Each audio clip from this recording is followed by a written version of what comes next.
no reino de Deus. Vimos um terceiro tema: ideias, ideologias e a Bíblia.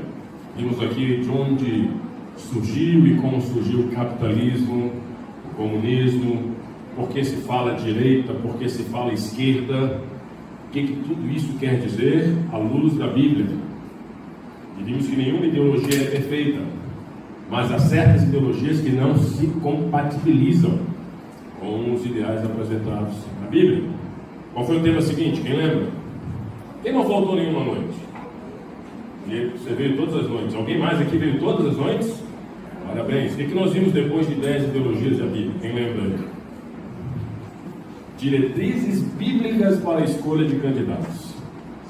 Vimos algumas pautas. Segurança. O que a Bíblia diz sobre segurança? Economia, meio ambiente, sociedade, educação, saúde. E avaliamos as principais pautas dos candidatos à luz do que diz o texto da Bíblia. Nem sempre é fácil nós sabermos em quem votar, mas à luz da Bíblia parece ser claro saber em quem não votar. Diga. Está ali, não é? Obrigado. No sábado, no domingo passado, nós vimos um assunto bem mal compreendido: o Estado laico e a liberdade religiosa. Muita gente acha que porque o Estado é laico não deve haver nenhum tipo de associação entre Estado, entre política e religião. Nós vimos que o conceito de Estado laico não é esse. O Estado laico é diferente de laicismo. O Brasil não é um Estado laicista. O Brasil é um Estado laico. Um Estado laico. Embora não haja nenhuma religião. É o assunto que mais causa divisão política. É o que mais causa divisão política. Vocês acham que nessas eleições o país está polarizado? Parece que sim. Aliás, tenho certeza que sim. Por que há tanta divergência política no seio do cristianismo? Não estou falando agora no ambiente fora do cristianismo, mas dentro do ambiente de igreja, dentro do ambiente cristão, as divergências que chegam ao ponto de provocar até cismas, rompimento de relações, término de amizades, na minha opinião, tem que ver com a má compreensão deste tema, o cristão e as autoridades. Nós estamos no segundo turno. Só um dos dois candidatos ganhará, o outro perderá. Você deve ter um dos dois candidatos em mente, o famoso voto branco do Lula. Se o meu candidato perder, como eu devo lidar com essa situação? Como eu devo lidar com a situação na qual o candidato em quem eu depositei as minhas expectativas de ter uma nação melhor, perdeu? Me permita ilustrar essa ideia e vocês vão entender por que isso causa, por que política causa tanta discussão, por que política rompe amizades, por que política às vezes encerra até relacionamentos de longa data. Imaginemos que você está fazendo uma economia, você está juntando dinheiro porque o seu sonho é ir para Nova York, você quer conhecer a cidade de Nova York, e a igreja lança um programa. Você começa a pagar mês a mês um pouquinho para que no final desse pagamento você possa realizar seu sonho de conhecer a cidade de Nova York. Mas a igreja ainda não decidiu para qual cidade ela vai fazer uma excursão. E você já pagou tudo, todos pagaram. E a igreja, aqui nesse ambiente, o pastor chega para fazer uma votação. E há duas opções. Nós podemos fazer uma viagem para Paris e nós podemos fazer uma viagem para Nova York. O seu sonho é ir para onde? Nova York. E há uma votação. A maioria decidiu ir para Paris. Toda a sua vida, todos os seus sonhos, todos os seus ideais vão se sujeitar à vontade de quem? Da maioria. Como você lida com isso? Qual o seu sentimento para com esta situação? É por isso que as cismas, brigas provocadas por questões políticas. E veja, nós estamos falando de coisas que implicam em circunstâncias e em casos maiores e mais importantes do que meramente saber para onde viajar. O candidato que ganhar pode determinar a nossa situação financeira, nossa condição educacional, nossa condição social. Uma série de coisas acontecem, positiva ou negativamente, com a escolha do nosso presidente, do nosso prefeito, do nosso governador, do nosso vereador, do nosso deputado federal, estadual ou até mesmo do nosso senador. É por esta razão que brigas acontecem. Porque no fundo, ninguém está com vontade de se desfazer de suas próprias vontades. Concordam comigo? Nenhum de nós tem desejo de abrir mão de nossas preferências, da realização de nossas vontades. E é por isso que há briga. Se nós não entendermos este assunto, a nossa relação para com os de fora e para com os de dentro será afetada. Eu espero que nesta noite você compreenda a postura que nós devemos ter para com as autoridades constituídas, sejam aquelas que nós gostamos ou que nós não gostamos. Sejam aquelas que nós gostamos ou que nós não gostamos. Então essa palestra vai ser focada para uma possibilidade. O candidato que você tem em mente perderá as eleições. Como você reagirá? Este é o foco da palestra nesta noite. Vamos estudar. Eu quero sempre introduzir o assunto com vocês, avaliando o nosso cenário atual. Por que falar deste assunto? Vocês concordariam comigo se eu dissesse que existem cristãos e até pastores, muitas vezes, que estão mais sujeitos à vontade dos políticos do que à vontade de Deus? Não é verdade? Há cristãos que parecem ser mais submissos ao que dizem os políticos do que diz a palavra de Deus. Basta fazer uma observação nas redes sociais que você chegará a essa conclusão. Vocês concordariam comigo que existem cristãos que parecem não dar nenhuma importância sobre as questões políticas? Não é? E vocês vão perceber, se já não perceberam nesta série, que embora a política não seja a coisa mais importante para o cristão, e definitivamente não é, mas política é importante para o cristão. Por isso uma série sobre política, para que nós compreendamos o que a Bíblia diz a respeito de política. E a Bíblia fala muitas coisas a respeito de política. E vocês nessa série estão acompanhando isso comigo. Como muitas coisas podem ser aprendidas sobre política, tendo como fundamento a Bíblia, a palavra de Deus. O fato é que existe um desequilíbrio na postura do cristão para com as autoridades. Alguns supervalorizam as autoridades, a ponto de estarem mais sujeitos a elas do que a Deus. Por outro lado, alguns irrelevam tanto as questões de políticas que não dão a mínima na relação entre política e religião. É por isso que há este assunto nesta série de estudos, para que nós compreendamos como nos relacionar com essas questões políticas. Eu quero que no final dessa palestra você seja capaz de responder 3 perguntas. Como o cristão deve lidar com governantes que lhe são desfavoráveis? Aquilo que eu acabei de dizer para vocês. Você tem um candidato em mente, você põe sua expectativa nele, existe a possibilidade, ele perdeu. Como lidar agora com um candidato o qual eu não tinha apreço, o qual é contrário às minhas concepções? Uma segunda pergunta, eu espero que você saiba responder no final. Como Deus se posiciona em relação a esses governantes que têm agido de tal forma que não favorecem os ideais do reino de Deus? Nós vimos nesta série que nós devemos escolher candidatos que se alinhem aos ideais do reino de Deus.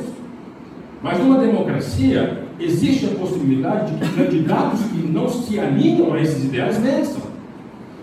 Como nós devemos agir para com eles e como Deus age para com esses que ganham e não favorecem os ideais do reino de Deus. E uma terceira pergunta: por que Deus deseja que o cristão deva obediência e submissão aos governantes? Porque Paulo fala isso no livro de Romanos. Toda autoridade procede de Deus, sejam a elas submissas. E eu já vou instigar a mente de vocês. Quem colocou Hitler no poder? Mas Paulo diz que toda autoridade procede de Deus. Quem colocou Hitler no poder? Fique com a pergunta aí, guarde essa pergunta no final, eu espero que você saiba a resposta. Mas isso é apenas para que você entenda o quão importante é este assunto. Esteja com a sua Bíblia em mãos, pode colocar os slides, por favor. Abra sua Bíblia comigo no Evangelho de Mateus. Evangelho segundo Mateus.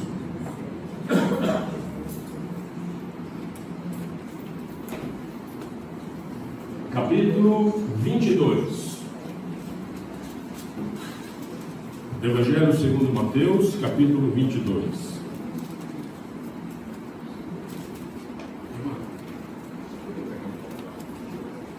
Evangelho de Mateus, capítulo 22. Quem encontrar, leia para mim o verso de número 17. Mateus, capítulo 22, verso 17. Quem encontrar, leia, por gentileza. Dize-nos, pois, que te parece? É lícito pagar tributo a César ou não? Quem está fazendo essa pergunta? É um grupo de judeus favoráveis, um grupo de judeus que procura colocar Jesus contra a parede. E se você ler o contexto todo, você perceberá que eles armam uma situação para colocar Jesus contra a parede. E fazem esta pergunta: é lícito pagar tributo a César? Quando eles fazem a pergunta, é lícito? O que eles querem saber é se pagar imposto a César está em harmonia ou não com a lei de Deus. É lícito pagar tributo a César? Agora leia o verso 21. O que diz Jesus? O que disse Jesus? Responderam, de César. Então lhes disse, dai, pois, a César o que é de César e a Deus o que é de Deus. O que Jesus está dizendo? É lícito pagar tributo a César? Jesus está dizendo, existem coisas que são devidas a César. E as coisas que são devidas a César, você tem que pagar. E há coisas que são devidas a Deus. E as coisas que são devidas a Deus, você também tem que dar. Você tem um duplo dever. Você tem uma dupla cidadania. Uma cidadania terrestre, onde eu devo certas coisas para César, o imperador romano. E você também, como cidadão do reino de Deus, também deve coisas, tem deveres e obrigações para com Deus. Mas por que Deus quer que eu seja? Por que Deus quer? Porque Jesus diz que eu devo coisas a César. Não deveria eu somente dever coisas a Deus e a Jesus? Por que dever coisas a César? E me permitam abrir um pequeno parênteses aqui. O Brasil tem uma das cargas tributárias mais altas do globo. Eu posso estar exagerando, mas o tributo que os judeus deveriam pagar a Roma eram tão elevados quanto os tributos brasileiros, ou até mais do que aquilo que nós pagamos para o governo com impostos. Obrigado. Jesus está dizendo, ainda que os tributos sejam altos, você tem um dever cívico, um dever moral de pagar a César o que pertence a César. Por que me submeter a César? Por que me submeter a um governador romano que não dava a mínima para o Evangelho? Por quê? Parece estranho à luz do que nós conhecemos da Bíblia. Nós vimos aqui em um dos nossos estudos, mais importa obedecer a Deus do que aos homens. E agora Jesus diz que nós devemos obediência, no caso pagar tributos, a um governante, a uma autoridade civil, estatal, política. Por quê? Você vai entender isso esta noite. Para nós entendermos este assunto, pode passar, por favor? Nós precisamos de três coisas. Primeira delas, entender que por pior que seja um governo, veja só, por pior que seja um governo, o governo é melhor do que um não governo. Vocês entenderam o que eu quis dizer? Por pior que seja um governo, à luz da Bíblia, é necessário que haja governo. Se não houver governo, nós caímos naquilo que nós chamamos de anarquia. Não é? Imagine a cidade do Rio de Janeiro sem nenhum tipo de governante. Quem vai limpar o lixo da rua? Quem vai assaltar a rua? Quem vai construir hospitais? Ou nós não precisamos de hospitais? Há corrupção? Há injustiça? Há desonestidade? Mas o que é melhor? Governo ou não governo? A despeito de todos estes problemas, governo é melhor do que não governo. É o primeiro tópico dessa palestra que eu quero mostrar para vocês, porque na Bíblia governo é algo necessário. Pode dar mais um clique? Quando começam os governos na Bíblia? Abra sua Bíblia em Gênesis, capítulo 1, enquanto isso é virtual. Gênesis, capítulo 1.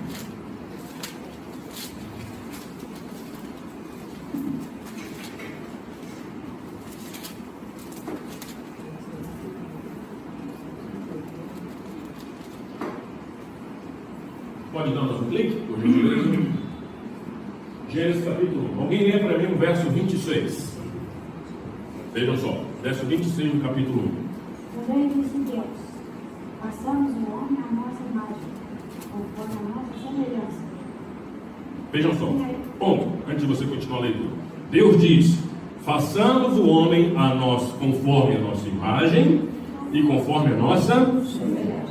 Eu não vou explicar para vocês o que é essa imagem e semelhança, mas a leitura subsequente me lança luz sobre isto.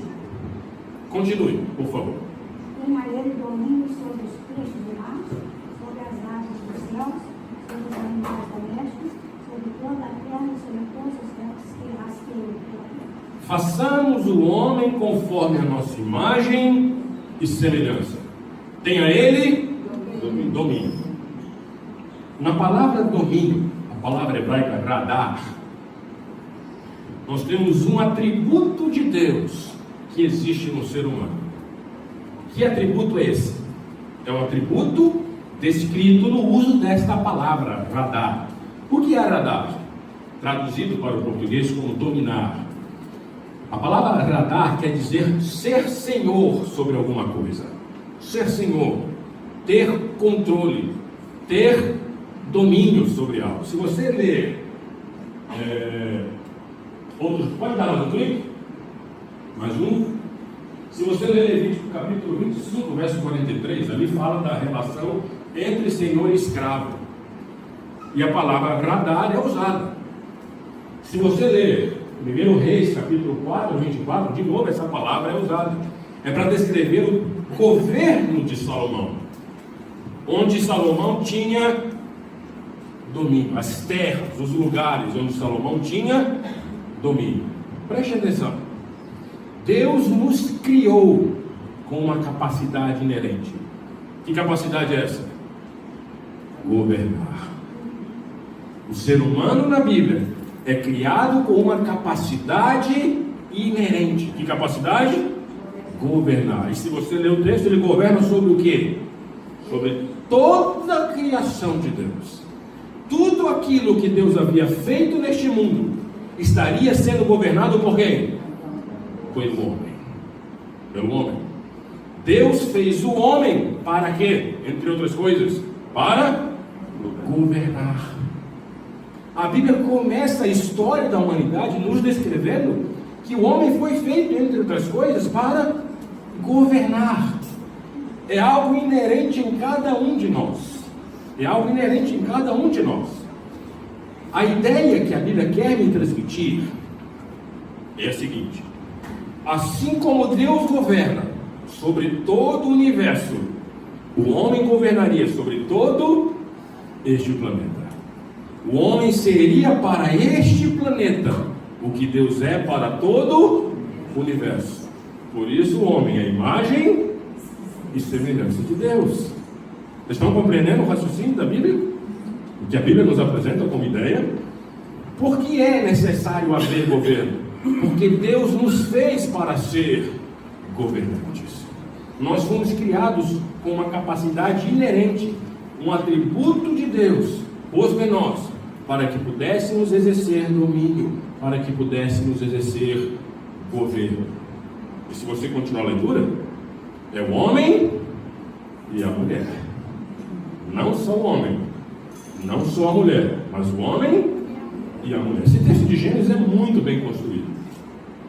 Acabei de falar para vocês sobre a palavra hebraica agradar. Deus nos fez para ser governantes.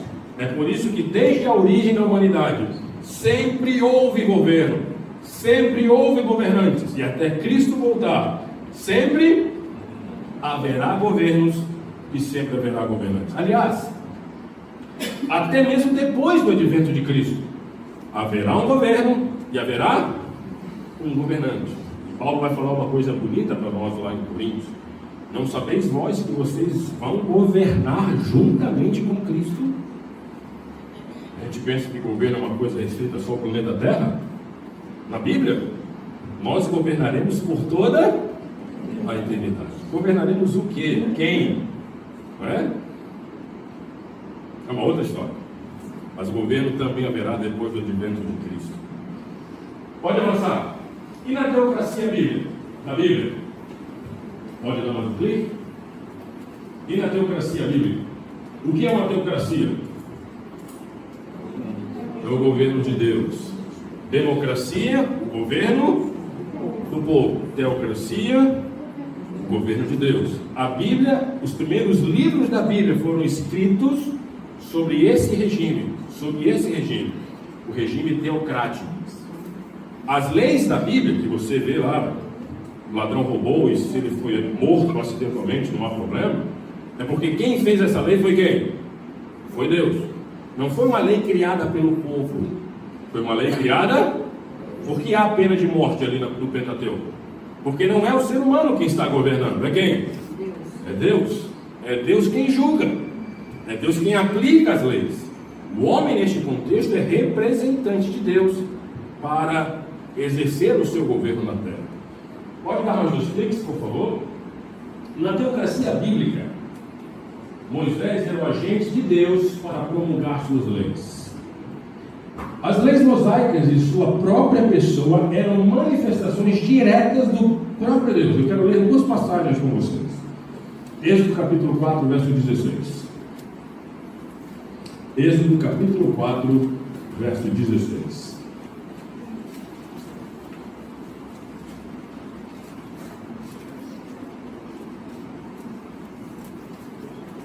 Deus acaba de chamar Moisés: Moisés, eu quero que você vá lá no Egito e liberte meu povo. Ah não, Senhor, eu não sei falar, eu sou pesado de língua. Manda outro no meu lugar, o faraó não vai me ouvir.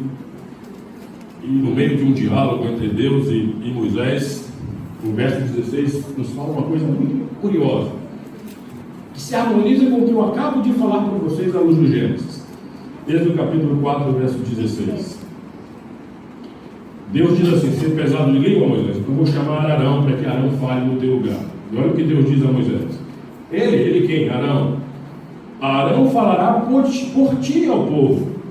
Ele te será por boca e tu lhe serás por Deus. Ué, Moisés era Deus? Moisés era Deus? Seria Deus para quem? Para Arão. A relação de Moisés para com Arão era uma relação semelhante à relação de Deus para com Moisés. Por que Deus confere essa autoridade para Moisés? Porque desde o Gênesis, o homem foi criado para quê? Para governar. Deus confere um poder a Moisés. Você vai separar, não como eu sou para com você. Porque Deus nos criou com uma capacidade que existe nele. A capacidade de exercer governo. A capacidade de governar. Mais um texto. Capítulo 7, verso 1. Passa algumas páginas da Bíblia. Capítulo 7, verso 1 agora. Mesmo livro do Êxodo.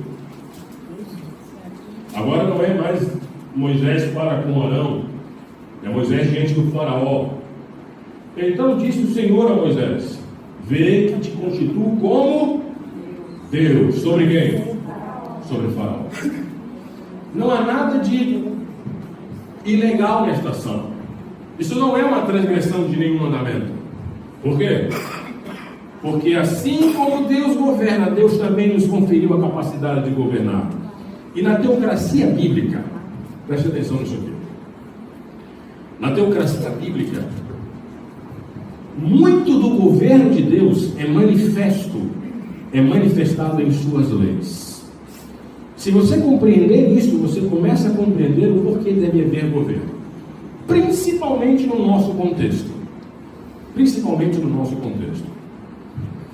Na Bíblia, lei e pecado são coisas próximas.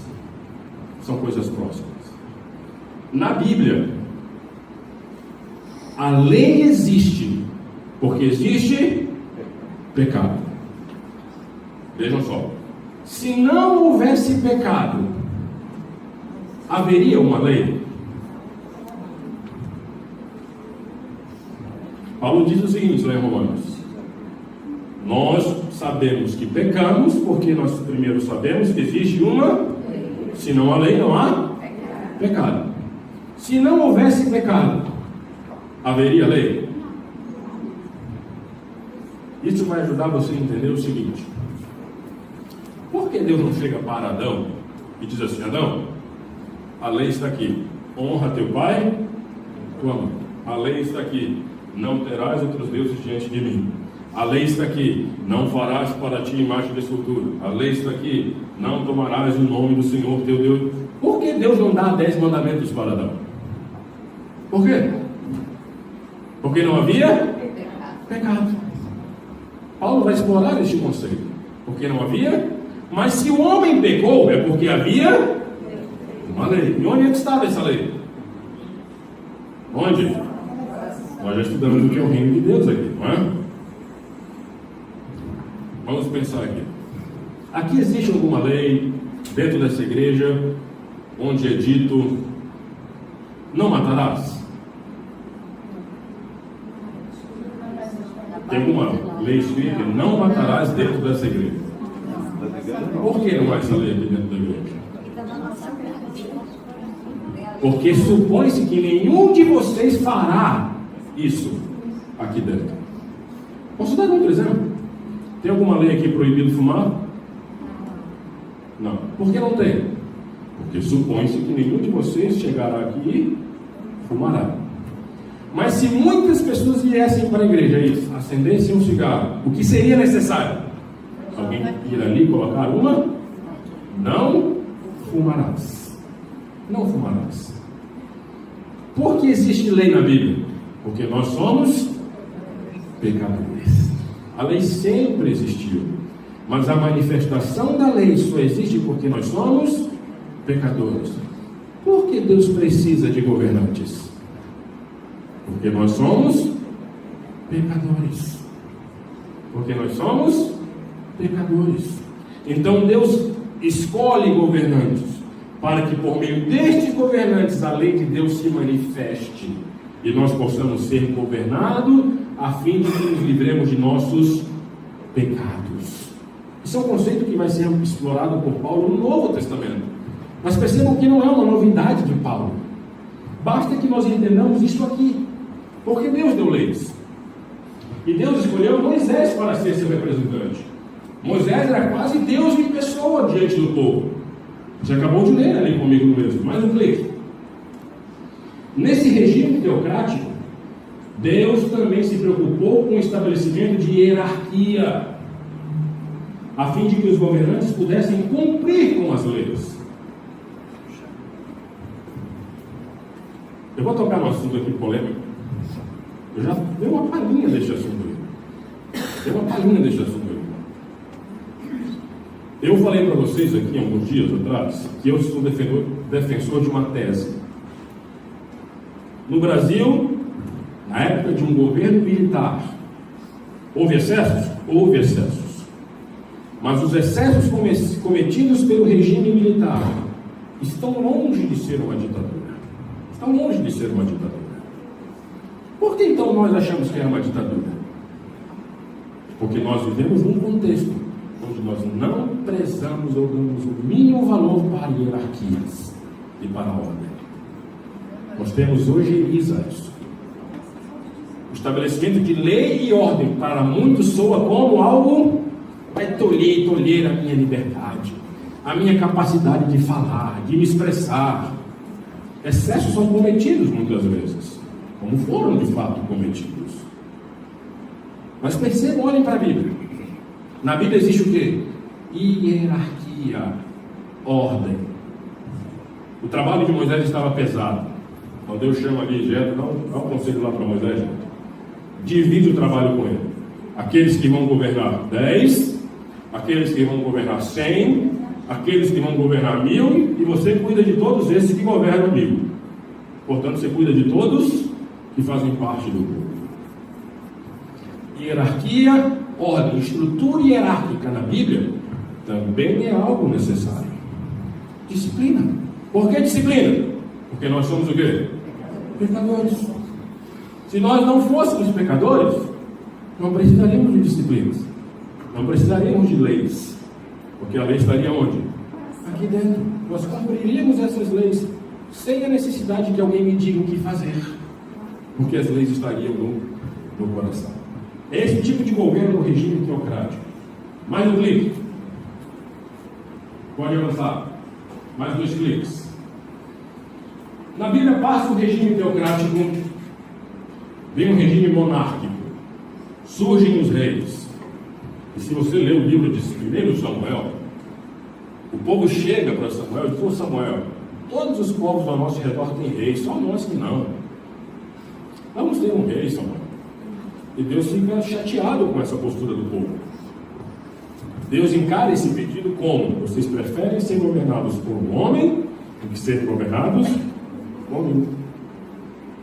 Mas Deus é misericordioso e Deus, tá bom, vamos escolher o rei. Escolhem Saul, as coisas não vão legais. Escolhem Davi, depois vem Salomão, o reino é dividido, vem uma história de reis. Reis para o reino do norte e reis para o reino do sul. Uma coisa na Bíblia que poucos param para perceber: a monarquia bíblica, ela tem uma qualidade diferente de outras monarquias. Uma monarquia soa para nós como absolutismo. O rei tem poderes, ele faz o que ele quiser, porque ele é rei, ele manda, e a gente só obedece. Embora na Bíblia houvesse reis que fizeram isso, que agiram assim, na Bíblia o rei não deveria agir assim. Na Bíblia, os reis existiam para representar o governo de Deus. E o rei não podia fazer tudo o que ele queria. Havia uma constituição, leis dadas a Deus, por Deus para Moisés, para que o rei regesse o povo de acordo com estas leis. Se você pegar o livro de 1 Reis, 1 Crônicas, uma expressão muito comum nesse livro vai ser o seguinte: rei fulano de tal fez o que era mal perante o Senhor. Rei fulano de tal fez o que era bom perante o Senhor. O uso dessa expressão remete a um parâmetro. O rei fez o que era bom porque o rei governou segundo a lei de Deus. O rei fez o que era mal porque o rei não governou segundo a lei de Deus. A lei de Deus era o padrão pelo qual os reis eram avaliados.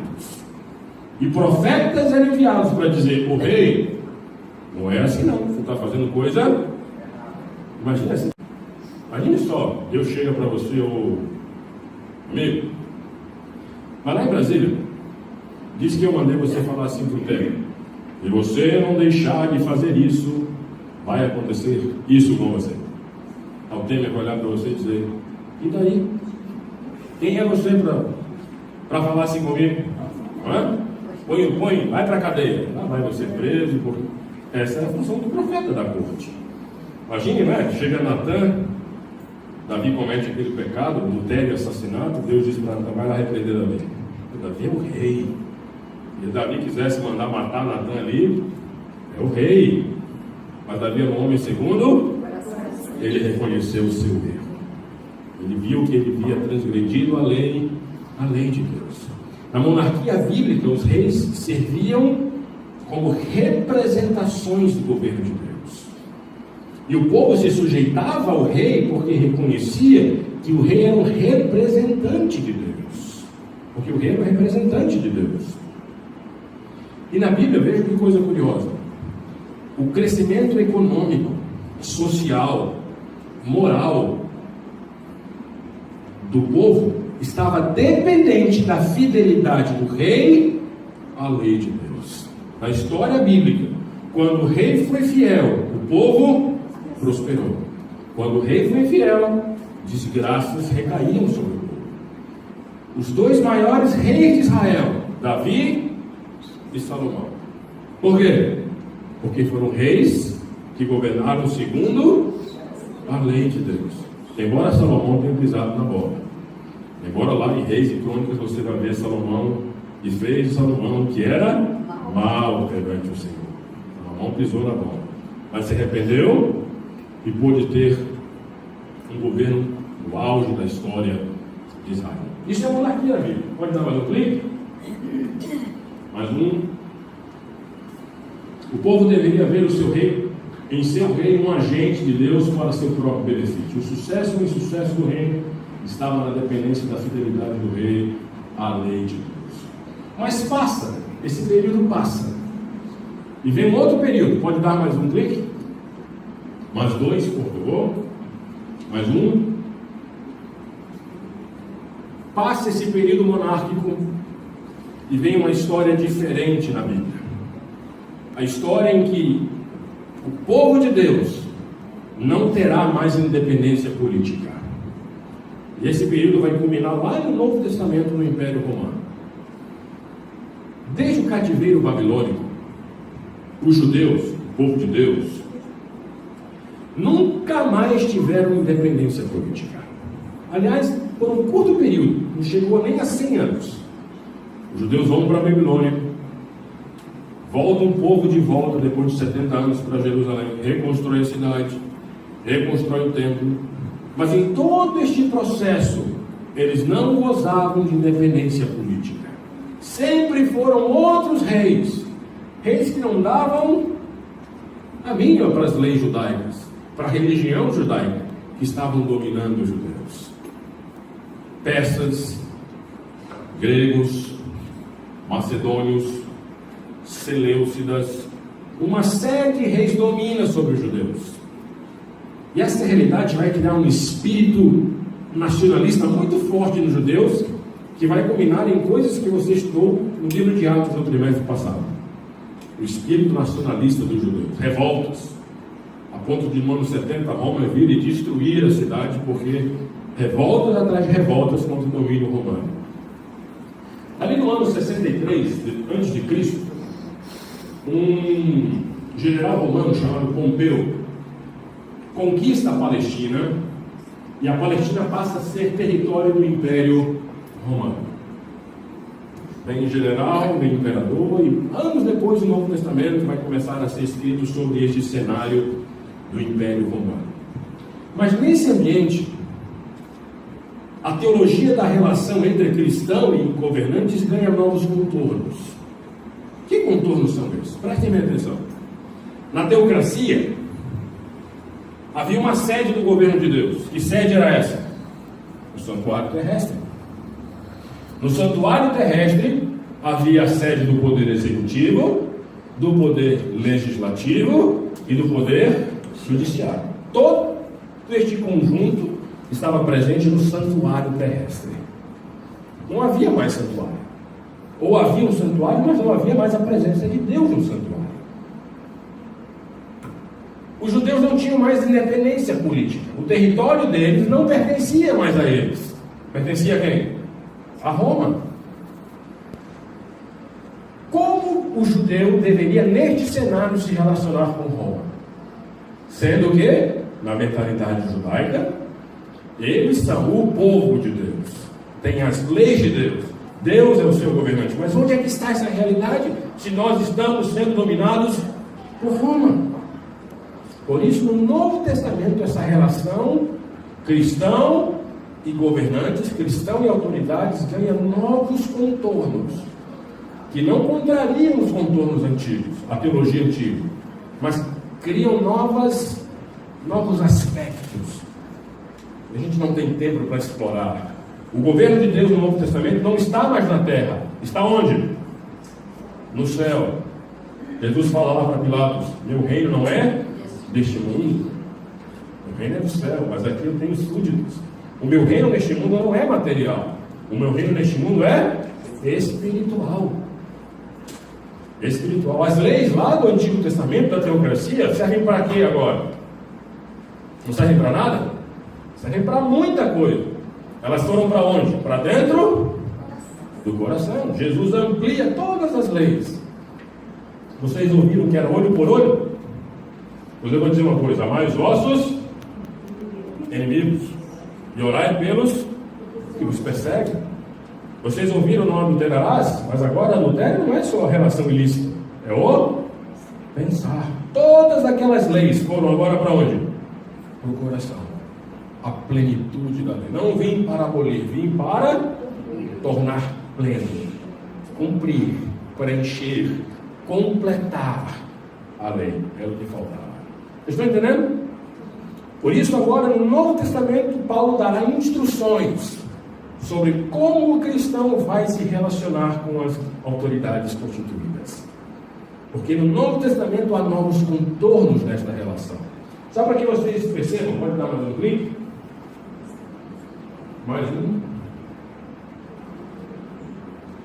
Vejam só, os governantes romanos trabalharam para que uma nova configuração social permitisse com que o Evangelho fosse pregado. Veja só. Antes de Roma dominar várias nações, cada nação era independente. Imagine Jesus dando a ordem para os discípulos: preguem em todas as nações. Mas se essas nações são independentes e elas têm a sua própria religião, como o Evangelho seria pregado nessas nações? Seria difícil, não é? Não seria difícil? Mas graças a Deus havia governo romano. Por quê? Porque o governo romano colocou todas as nações sob a mesma jurisdição, sob as mesmas leis. Isso permitiu com que os cristãos agora pudessem em todas as nações do Império pregar o Evangelho. E como os cristãos a princípio eram judeus, e Roma permitia que os judeus exercessem sua religião, os cristãos levaram grande vantagem em serem vistos pelos romanos como judeus. Como judeus. Graças a essa estrutura jurídica que os romanos criaram, o Evangelho pôde ser pregado. Mais um clique. Mas os romanos não criaram só uma estrutura social. Eles criaram uma infraestrutura. Os romanos construíram estradas. Os romanos construíram sistemas de correios. Os romanos criaram uma série de coisas que favoreceu a pregação do Evangelho.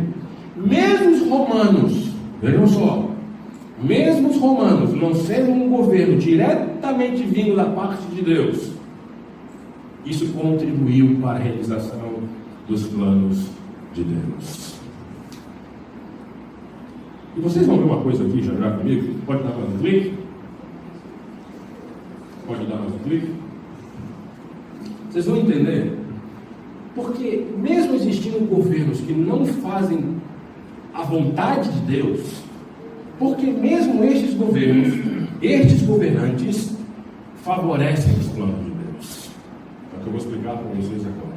Lembra que eu fiz uma pergunta? Uma coisa é como nós devemos nos relacionar com os governantes. Mas como é que Deus se relaciona com esses governantes? É o que vocês vão entender agora. Pode dar mais um clique? Primeira coisa que nós temos que entender: Deus tem tudo sob controle. Isso é uma descrição que a Bíblia nos deixa visível. Deus é soberano. Pode dar mais dois cliques, por favor. Mais um. A Bíblia descreve Deus como o Criador do universo. Gênesis 1, verso 1. E também como alguém que sabe de todas as coisas. Portanto, Ele é... Isaías capítulo 46, vamos ler. Isaías capítulo 46. Quem encontrar, por gentileza, leia. Isaías 46, 10.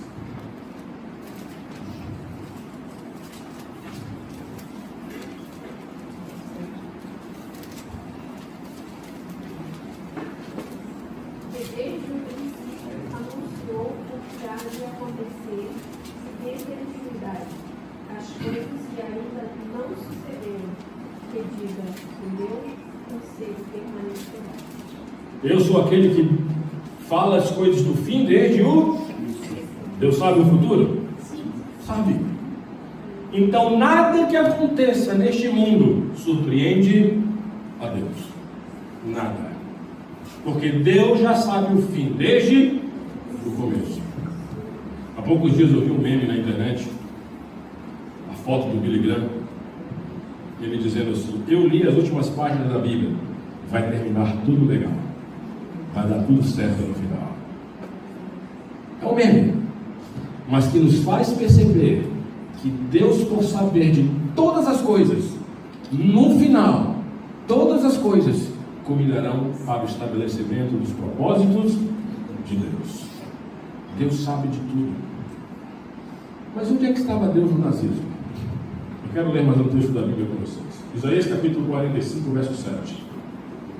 O bem e o mal estão sob o controle de Deus, ainda que da perspectiva humana determinadas situações pareçam não fazer sentido algum.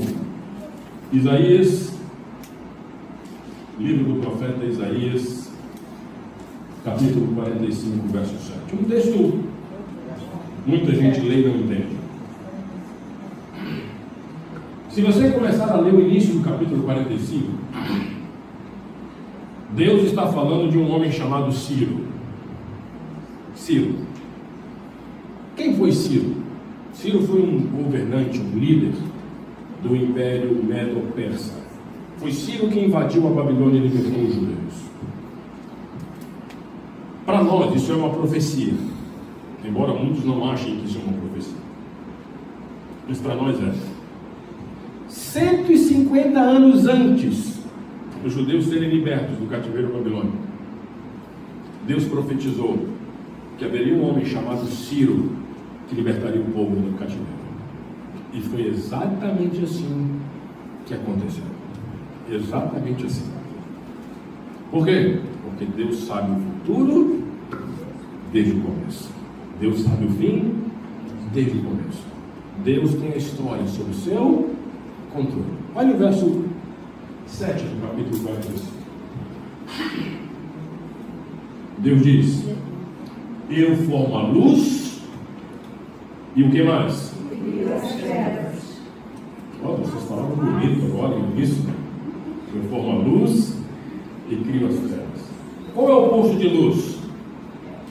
Qual é o oposto de trevas? Luz.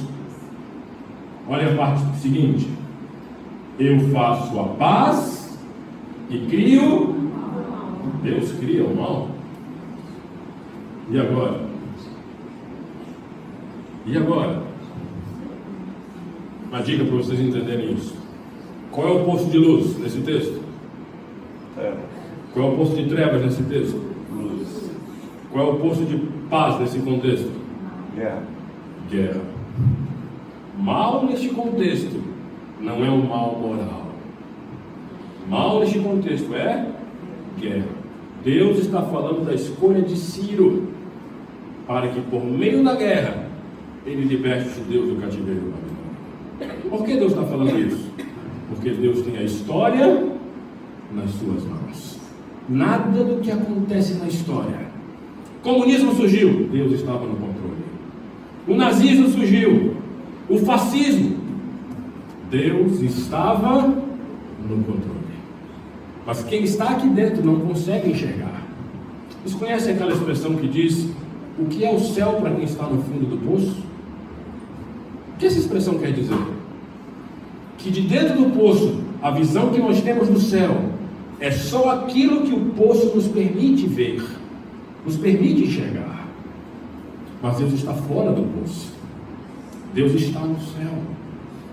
Deus enxerga o fim desde o começo. Embora tais governantes e tais governos não tenham feito a vontade de Deus, isto não saiu do controle de Deus. Por que nós não conseguimos entender isso? Porque nós fazemos parte da história.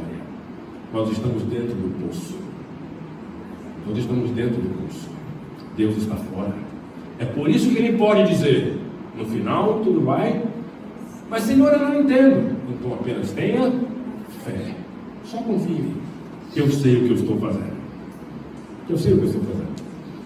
Você já se deparou com aquela cena, com a situação? Você está fazendo algo, chega alguém do seu lado: mas peraí, não é bem assim como você está fazendo, mas você tem todo o controle da situação e diz: calma, relaxa, eu sei o que eu estou fazendo. Quem já não experimentou isso na vida? Com Deus é a mesma coisa, só que com uma grande diferença. Você não é onisciente, Deus é. Deus sabe o fim, desde o governante que eu queria não venceu. Ele vai trazer um mau governo. Deus está no controle. Ainda que o governo seja ruim, Deus está no controle. Deus está no controle. Mas eu não consigo. Deus está no controle. Tenha fé. Algum propósito ele tem? É o que eu vou falar agora para vocês. Mais um clique. Deus prioriza o bem eterno. Mais um clique. As ações ou permissões de Deus no decorrer da história não podem ser avaliadas apenas por seus resultados imediatos, mas pelo que elas podem produzir a longo prazo, principalmente pelos seus efeitos eternos. Veja só. Nós adoecemos. Aí nós oramos para Deus: Senhor, me cura. Deus me cura. Por quanto tempo essa cura durará? No máximo o tempo da sua vida. Nesta vida nós morremos. Nós morremos. O que eu quero que vocês entendam: as ações de Deus não são ações para eliminar o mal de agora. As ações de Deus são para eliminar o mal para sempre. E para eliminar o mal para sempre,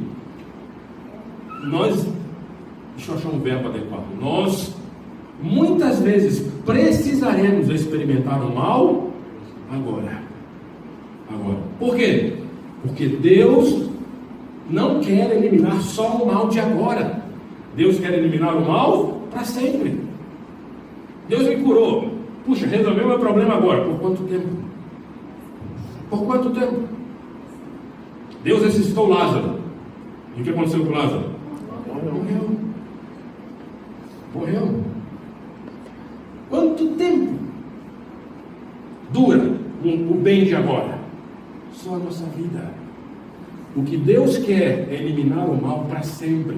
E preste atenção: para eliminar o mal eterno, às vezes é necessário experimentar o mal agora. Então veja só: as ações ou permissões de Deus não podem ser avaliadas por seus efeitos negativos de agora. Porque Deus permitiu que Hitler assumisse o poder. Isso foi bom ou ruim? Foi péssimo. Hitler matou milhões de judeus. Genocídio. Porque Deus permitiu. Deus poderia chegar ali e impedir que Hitler assumisse o trono. Mas que efeitos eternos teriam se Deus assim fizesse? Eu posso estar sendo leviano no que eu vou dizer aqui, mas a morte de milhões de judeus abriu os olhos de muitas pessoas. Muitas pessoas. Por exemplo, qual raça é superior? Primeiro ponto: não existe raça negra ou branca. Existe raça humana.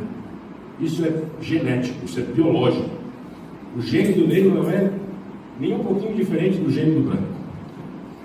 A partir da biologia não há diferença racial. Só há raça humana. Os erros de Hitler nos ensinaram muitas coisas que terão efeitos eternos. Terão efeitos eternos. Mas Deus permitiu que as pessoas morressem. E quem disse que a morte é um problema insolúvel para Deus? Vocês conseguem compreender? Se alguém morrer pela minha ação ou omissão, o que eu posso fazer para reverter o caso? Nada. Nada. Então por que Deus permite que as pessoas morram? Porque Ele pode reverter. Porque nem a morte sai, nem a morte faz com que a história saia do controle de Deus. Estão entendendo? Se você internalizar estes conceitos, isso nos ajudará muito a saber como agir com políticos que são eleitos e que são políticos que não farão a vontade de Deus. Deus tem tudo sob controle. Mais um clique? Mais um. Deus pode extrair bem do mal. Mais um clique. Por mais que muitos erros não planejados ou até maldades intencionadas venham a acontecer, Deus pode usá-las para ensinar lições que perdurarão pela eternidade, a fim de que nunca mais ocorram. Eu vou trazer aqui uma ideia que eu já falei para vocês na primeira série que eu fiz nessa igreja: Deus e o mal. Na primeira série que eu fiz nessa igreja, Deus e o mal. Quando Cristo vier e eliminar o mal, nós perderemos o livre-arbítrio? Não perderemos. Porque não há relação de amor sem que haja liberdade, a escolha de amar e ser amado. Mas então, que garantia nós temos de que o mal não surgirá novamente? E se lá no céu alguém disser: não estou gostando do governo de Deus não, e quero montar meu próprio governo ali. Aliás, o próximo domingo o assunto é governos e o grande conflito. Foi o que Satanás fez, quis criar um governo alternativo ao governo de Deus. Se alguém quiser fazer isso de novo, vai começar tudo de novo? Não. Por que não vai começar tudo de novo se nós ainda continuaremos com livre-arbítrio? Por causa de nossa experiência neste mundo. Eu vou ilustrar. Quem aqui já sofreu acidente de trânsito?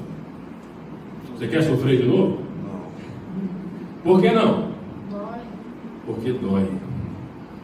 A vida que nós enfrentamos, experimentando o mal, nos ensina a desejar sempre o bem. É por isso que Deus muitas vezes não elimina o mal de agora. Por quê? Porque Deus quer eliminar o mal para sempre. Para sempre. Deus vê o fim desde o começo. Deus tem a história sob o seu controle. Hitler chegou ao poder, fez atrocidades. Pessoas morreram. Mas aquelas pessoas que morreram em Cristo, seja ela quem for, todas ressuscitarão para viver eternamente. A morte não é empecilho para que Deus estabeleça seus planos. Cristo venceu a morte. A Bíblia traz toda uma teologia sobre a vitória de Cristo sobre a morte. Por que nós temos certeza da ressurreição futura? Porque Cristo venceu a morte. Jesus, a pessoa que não morreu, Deus está no controle. Deus não quer eliminar o mal de agora. Deus poderia ressuscitar a pessoa agora. Para viver quanto tempo? Para viver quanto tempo? Deus quer eliminar o mal para sempre. Deus tem a história sobre o seu controle. Mais um clique. Pode avançar. E agora? Depois de tudo isso que vocês ouviram, Como nos relacionar com as autoridades? Como nos relacionar? Vamos ver a partir do exemplo de Jesus e das instruções de Paulo. Mais um clique. Mais 2 cliques. Pode clicar. Foi? Vejam só. Por diversas vezes Jesus foi tentado a ceder à pressão popular e até de seus discípulos para que ele adotasse uma postura condizente com a expectativa político-messiânica que as pessoas tinham. Quando Jesus esteve na terra, todas as pessoas, sem exceção, esperavam que Jesus assumisse o poder e tirasse o império romano do poder e implantasse o seu reino messiânico na terra. Lembram quando Jesus está entrando em Jerusalém, o povo clama, Jesus vai ser rei. A expectativa errada a respeito do reino messiânico de Cristo. Jesus multiplica pães e peixes e a população quer fazer o quê? Tornar Jesus rei. Jesus sempre fugiu desse cenário, sempre, porque para Jesus, a coisa mais importante não eram estas questões políticas. Eu falei no início, política é muito importante para o cristão, mas não é a coisa mais importante para o cristão. Por quê? Porque o cristão vive não sob um governo humano, mas sob o governo de Deus. Nós estamos no reino de Deus. E vejam só, mais um clique. Vamos ler João capítulo 19. Evangelho de João capítulo 19.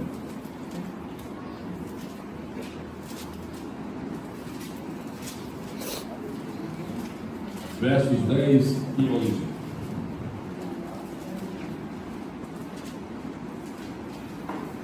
Eu quero ler com vocês. Jesus está sendo julgado diante de Pilatos. Prestem bem atenção na fala de Jesus. João capítulo 19, versos 10 e 11. Então Pilatos o advertiu: não me respondes? Não sabes que tenho autoridade para te soltar e autoridade para te crucificar ou matar, algumas traduções? Pilatos está dizendo: eu tenho poder para te libertar ou para te condenar, para te dar a vida ou a morte. Preste atenção agora na resposta de Jesus. Olha o que Jesus diz. Respondeu Jesus: nenhuma autoridade teria sobre mim. Se, tem uma condição aqui, vocês percebem? Se, que condição é essa? Se de cima não te fosse dada tal autoridade. Vocês estão entendendo o que Jesus está dizendo? Ô Pilatos, você acha que tem poder sobre mim? Pois você tem. Mas esse poder que você tem, ele não é teu. Ele vem de quem? De Deus. Pilatos estava fazendo certo ou errado para com Jesus? Pilatos estava para mandar matar Jesus. Pilatos estava fazendo certo ou errado? Que morreu, Errado. Erradíssimo. O julgamento de Jesus foi uma tremenda injustiça. Mas por meio disso, o plano de Deus se efetivou, se concretizou. Jesus reconhece que, embora o mal estivesse acontecendo, era Deus quem havia permitido que aquilo acontecesse. Jesus entendeu. Isso nos ajuda a entender até como lidar com as injustiças da vida. Quantos de nós já não fomos injustiçados? Quantos de nós? Quando nós fomos injustiçados, que tipo de postura devemos ter? Eu não quero dizer que nunca devamos ir à justiça buscar nossos direitos.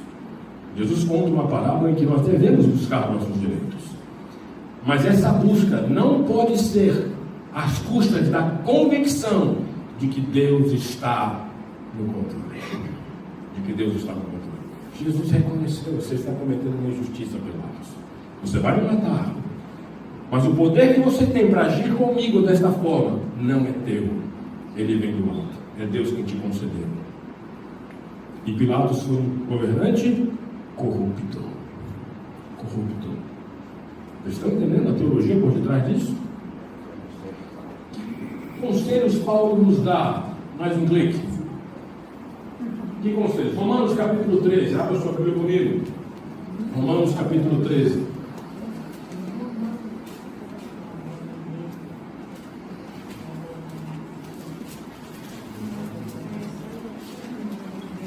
Deixe sua Bíblia aberta. Pode dar nos cliques, por favor.